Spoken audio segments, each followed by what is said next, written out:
नमस्कार प्रेक्षकांनो. लग्नानंतर होईलच प्रेम ह्या मालिकेच्या पुढील प्रोमोमध्ये जीवा आता गोखलेला भेटून विचारतो की मी शनायासाठी असं काय करू की तुम्ही नंदिनीचा आनंद निवास तिला परत द्याल. तेव्हा ते म्हणतात की तू म्हणाल होतास ना काय करू. ते आता बुट्टावर कॉफी टाकून देतात आणि म्हणतात की हे बूट साफ कर. त्यावेळेला जीवाला खूप वाईट वाटत असतं, तरीसुद्धा तो नंदिनीसाठी तेही करायला जातो. तर हा गोखले म्हणतो की विक्रम देशमुखचा मुलगा आज माझ्या पायाशी आहे असं म्हणून हॉटेलमधल्या सगळ्याच लोकांचं लक्ष विचलित करून जीवाकडे सगळेजण रोखून बघायला लागतात. जीवाचा खूप अपमान होतो.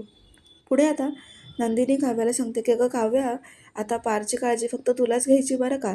त्याच वेळेला काव्या नंदिनीकडे बघते, मानिनीकडे बघते आणि म्हणते की ताई, अगं मला जाऊ दे गेस्ट रूममध्ये, मी आता जास्त वेळ इथे नाही थांबू शकत. ते जायला लागते तर मानिनी तिला आवाज देतात.